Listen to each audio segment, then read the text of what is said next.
आप समझ लो, पैसा मोदी जी आपका जनता खूब चूसेगी, क्योंकि वो जनता का पैसा है। लेने में कोई बुराई नहीं है, आपके बाप का पैसा नहीं है। जनता से लूट के जनता के ऊपर इलेक्शन में खर्च करते हो, उसके बाद विधायक खरीदने में खर्च करते हो। तो जनता, भारतीय जनता पार्टी और नीतीश कुमार की पार्टी से खूब पैसा लेने वाली है इस बार। लेकिन क्या दिखाएगी? ठेंगा। उससे भी ज्यादा आप चौंक जाएंगे जो ये मोदी सरकार कहती है कि हमने 150 देशों को मदद पहुंचाने का काम किया है। आपको जानकारी में दे दूं, 76 लाख करोड़ रुपया, 76 लाख करोड़ रुपया इन्होंने अभी वर्ल्ड बैंक से कर्जा लिया है। यानी कि देश के एक एक नागरिक को पहले के जो कर्ज थे और आपके मिला के प्रत्येक नागरिक के ऊपर 1 लाख रुपए का कर्जा मोदी सरकार ने गिराया है। यानी आपको गिरवी रख दिया विदेशियों के हाथों इस 6 साल के अंदर। अंधभक्त को समझ में नहीं आएगा, क्योंकि भक्ति तो करनी है उनको। जिसमें 20 लाख गमन का मैंने आरोप लगाया है मोदी सरकार के ऊपर, कोई गलत नहीं लगाया है, क्योंकि 20 लाख रुपया, ये 20 लाख करोड़ रुपया गमन हुआ है। क्योंकि मोदी जी स्वयं आके सभी न्यूज चैनलों पे लंबी लंबी फेंक के कहे थे कि इस कोरोना वायरस की महामारी में आर्थिक रूप से मदद करने के लिए हमने 20 लाख करोड़ रुपए का फंड दिया है। कहीं कोई 1 रुपया मुझे बताएगा, पूरे भारत में कह रहा हूं, जिसको मोदी ने दिया हो? पूरे भारत की जनता से मेरा ये सवाल है कि कोई एक व्यक्ति बताएगा कि उस 20 लाख करोड़ के हिस्से में उसका 1 रुपया हिस्सा हुआ है? पता है, मैंने इसको बड़े ध्यान से जोड़ा कि हमारे देश के नौजवान कम से कम अब ये समझने लगे हैं कि मोदी जी देश की जनता को भटकाने के अलावा कोई काम नहीं कर रहे हैं।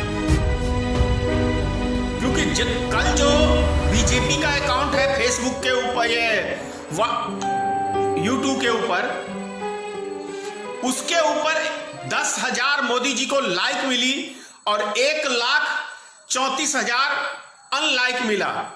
जो बीजेपी भक्त हैं, जो बीजेपी के तारीफ करते थे, उन व्यक्तियों ने मोदी सरकार को कल जोर का तमाचा मारा है। डेली न्यूज एंड अपडेट्स के लिए हमारे चैनल SRE न्यूज को सब्सक्राइब करें और बेल आइकन पर क्लिक करें फॉर द लेटेस्ट अपडेट्स।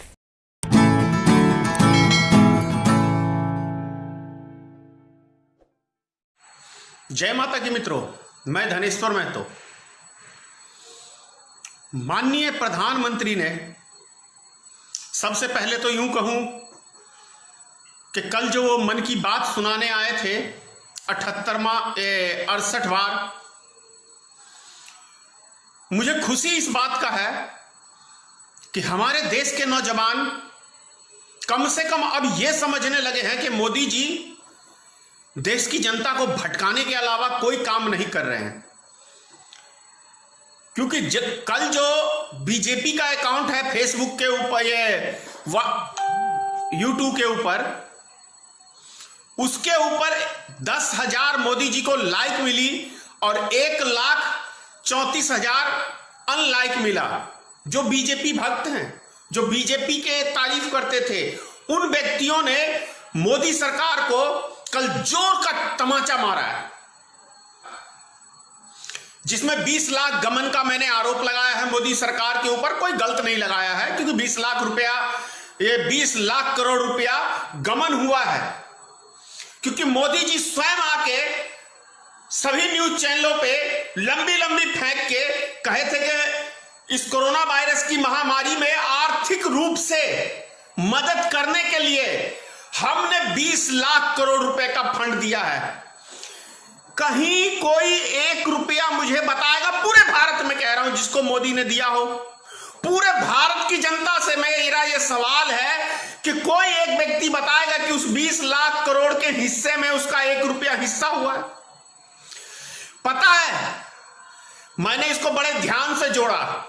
प्रत्येक नागरिक के खाते में पूरे भारत में ये 20 लाख करोड़ रुपया इतना बड़ा फंड है कि आपको 15,000 रुपये प्रत्येक नागरिक के खाते में आ सकता था। जो आज बच्चा पैदा हुआ, जैसे 130 करोड़ की हम पॉपुलेशन की बात करते हैं भारत में, तो जो पढ़े लिखे विद्वान व्यक्ति हैं जोड़ लें, 15,000 रुपये आपको उनके पर खाते में आना है, पर व्यक्ति। यानी कि यदि एक व्यक्ति का परिवार 5 आदमी का सदस्य है तो समझ रहे हैं 75,000 रुपए उसके परिवार में आना चाहिए इस कोरोना वायरस के महामारी में, जो 20 लाख करोड़ रुपया का फंड का घोषणा किया। उससे भी ज्यादा आप चौंक जाएंगे जो ये मोदी सरकार कहती है कि हमने 150 देशों को मदद पहुंचाने का काम किया है। आपको जानकारी मैं दे दूं, 76 लाख करोड़ रुपया, 76 लाख करोड़ रुपया इन्होंने अभी वर्ल्ड बैंक से कर्जा लिया है। यानी कि देश के एक एक नागरिक को पहले के जो कर्ज थे और अब के मिला के प्रत्येक नागरिक के ऊपर 1 लाख रुपए का कर्जा मोदी सरकार ने गिराया है। यानी आपको गिरवी रख दिया विदेशियों के हाथों इस 6 साल के अंदर। अंधभक्त को समझ में नहीं आएगा, क्योंकि भक्ति तो करनी है उनको, क्योंकि पैसा तो तभी मोदी जी देंगे। फेसबुक, व्हाट्सएप पे, ट्विटर पे गाली देंगे तो उनको पैसा मिलेगा, 50 पैसा 10 पैसा एक गाली के हिसाब से मिलता होगा, 50 रुपए या जो भी हो, क्योंकि बाल बच्चे उनको भी पालने हैं। क्या करेगा बेचारा, बेरोजगारी है। मुझे भी ये आईटी सेल वालों से कोई शिकायत नहीं है, भाई आपकी रोजी रोटी का सवाल है, आप गाली दे सकते हैं, बेशक गाली दे सकते हैं, क्योंकि उससे आमदनी आपकी बढ़ती है। लेकिन ये देश की जनता को समझना पड़ेगा कि भारत के प्रधानमंत्री श्रीमान नरेंद्र मोदी जी आखिर इस देश को कहां लेके खड़ा कर दिया है। यह जवाब मैं समझता हूं अब देश का एक एक युवा जानना चाहता है, एक एक बच्चा जानना चाहता है, एक एक बुजुर्ग जानना चाहता है, एक एक माता बहनें जानना चाहती हैं कि आखिर नरेंद्र मोदी जी इस देश को लाके कहां खड़ा कर दिया है। पूरे देश के नौजवान नेट की पढ़ाई, जेई की पढ़ाई के लिए पूरे रोड पे निकले हुए हैं। वो ये सोच रहे थे कि श्रीमान नरेंद्र मोदी जी कुछ 2 शब्द हमारे भविष्य के बारे में सोचेंगे। जब कोरोना वायरस का महामारी फैला हुआ है तो 1 साल के लिए पढ़ाई क्यों नहीं टाली जा सकती है, या सरकार उसकी बेहतर एक व्यवस्था करके दिखाए। सुप्रीम कोर्ट से पास करवा लिया, सुप्रीम कोर्ट तो दलाल है अभी नरेंद्र मोदी जी का, जो कहेगा वो मानेगा। दलाल कह रहा हूं अभी मैं, सुप्रीम कोर्ट को दलाल कह रहा हूं। गगोई वो कौन सा 4 दिन बाद राज्यसभा के सदस्य बन गए। जो सोच लो, प्रथम सुप्रीम कोर्ट हम कहते हैं जिसे इस 6 साल से पहले कभी कोई माइकल लाल ने उंगली उठाने का काम नहीं किया, लेकिन आज एक एक नागरिक सुप्रीम कोर्ट के ऊपर भी उंगली उठा रहा है। तो सोचे ये संस्थाएं कहां जा रही हैं और कहां गिर के मोदी के चरणों में जाके सुप्रीम कोर्ट बैठ गई है। मोदी के चरणों में जाके सुप्रीम कोर्ट, सीबीआई ये जाके बैठ गए हैं, आरबीआई। क्योंकि बाप बड़ा ना भैया, सबसे बड़ा रुपया। लालच एक ऐसी चीज है कि इस लालच के आगे में सुप्रीम कोर्ट ने अपनी गरिमा को गिरा लिया और राज्यसभा के 4 दिन बाद जाके सदस्य बन गया। फैसला राम मंदिर पे दिया था तो तोहफा तो मोदी की सरकार को देना ही था। और भी बहुत सारी ऐसी ऐसी बातें हैं जो सुन के आप हिल जाएंगे। मैं जानता हूं मैं क्या बोलता हूं, भली भांति जानता हूं।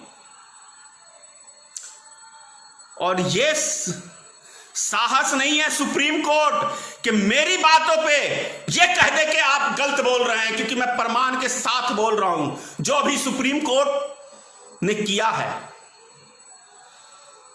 आजकल जब सुप्रीम कोर्ट जैसी संस्थाएं सरकार की गुलाम बन जाएं तो समझ लेना देश का हाल कितनी बुरी दौर से गुजरने वाला है। उससे भी बड़ी आपको प्रमाण चाहिए ना, दिल्ली का याद है ना दंगा, रातों रात ईमानदार जज का ट्रांसफर हो गया क्योंकि उसने भारतीय जनता पार्टी के खिलाफ बोला, गलती थी। और अभी फिर से दिल्ली की हाईकोर्ट ने कहा है, दिल्ली के हाईकोर्ट ने कहा है कि मोदी जी एक फेंकू प्रधानमंत्री हैं, ऐसे शब्द ना बोले जो वो पूरा ही ना कर पाए, जो शर्म से चिल्लू भर पानी है मोदी के पास, कहीं चिल्लू भर पानी, उसमें जाके आप डूब मरो, क्योंकि आपको कोर्ट तक फटकार लगा रही है जो एक निचली अदालत का कोर्ट है, सुप्रीम कोर्ट से नीचे। सुप्रीम कोर्ट ने उत्तर प्रदेश के मुख्यमंत्री के लिए जंगल राज कहा, शर्म से डूब मरो योगी आदित्यनाथ।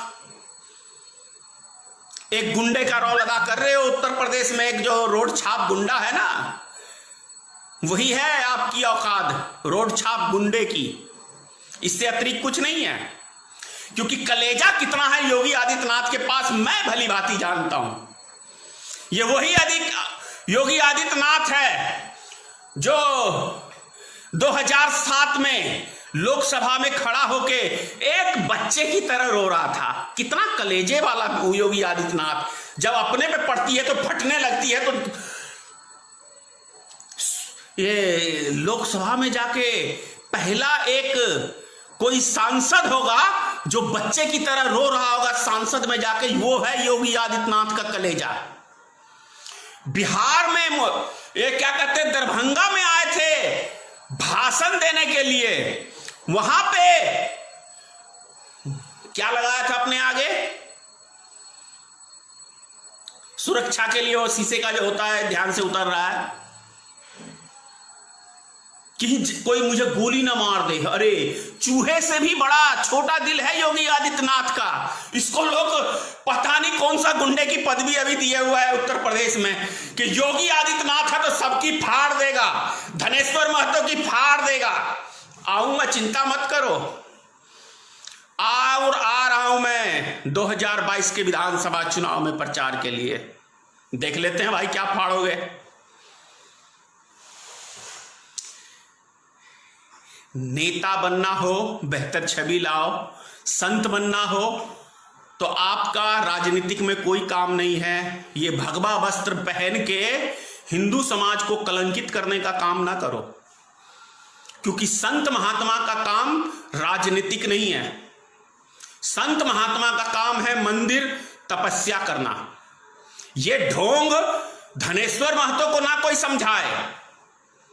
ये योगी आदित्यनाथ और पता नहीं यूपी में कितने सारे ये, और हां याद आ गया मुझे, श्रीमान नरेंद्र मोदी ने अभी लंबी लंबी आसाराम बापू की तरह दाढ़ी बढ़ाई है। तो ये दाढ़ी बढ़ाने से क्या आप देशभक्त साबित हो जाएंगे? आसाराम के चेले ही कहलाएंगे। आसाराम आपका गुरु श्री औरतों की रेप करता था ना, उसी केस में अंदर है ना, तो चेला तो आप उसी के हो। तभी तो आपको कपिल शर्मा ने डायरेक्ट टाइम टू टाइम कौन सी औरत आपके पास गई, कौन सी सप्लाई हो रही है, जिसको अभी आप अपना दामाद बना के रख रहे हो, कपिल मिश्रा को। कपिल मिश्रा आप पार्टी का विधायक था, आज है भारतीय जनता पार्टी की गोद में जाके बैठा हुआ। आश्चर्य की बात है कि कोई व्यक्ति, आप खुद मेरी बातों को सोचिए कि कोई व्यक्ति यदि मेरे चरित्र का एक विधानसभा में चीरहरण करे और उस व्यक्ति को मैं दामाद बना के रखूं तो कुछ तो गड़बड़ है, कुछ तो गड़बड़ है। तभी मैं उसको अपना दामाद बना के अपनी पार्टी में लाके व्हाइट प्लस की सुरक्षा दे रहा हूं, तो कुछ तो गड़बड़ है भाई, कहीं तो दाल में काला है। ये चीज तो जवाब देना चाहिए श्रीमान नरेंद्र मोदी जी को कि आखिर कपिल मिश्रा ने इतना बड़ा आरोप लगाया और भारतीय जनता पार्टी के नेताओं के मुख से एक लफ्ज नहीं निकला, तो इसका मतलब सच है, सच है। लंबी दाढ़ी बना लिया, पब्लिक को चूतिया बना रहे हैं कि भाई मैं पता नहीं क्या, मेरे पास फुर्सत नहीं है दाढ़ी बढ़ाने के लिए भी, लेकिन मोर के साथ खेलने के लिए पूरी फुर्सत है, मीडिया में आने के लिए पूरी फुर्सत है, फोटो खिंचवाने के लिए पूरी फुर्सत है, अपनी मां के पास जाता है। दुनिया का एक एकलौता प्रधानमंत्री श्री नरेंद्र मोदी है कि अपने मां के पैर भी जाके छूता है तो उसकी फोटो खिंचवाता है मीडिया में आने के लिए। शर्म नहीं आती, शर्म नहीं आती, सब बेच के खाए हुए हो भाई। कितना गिरोगे श्रीमान नरेंद्र मोदी जी, कितना गिरोगे? गिरने की सारी सीमाएं पार कर दी है। लेकिन सबसे बड़ी खुशी की बात मुझे यह लगती है कि हमारे देश के नौजवान युवा वर्ग जाग गया है।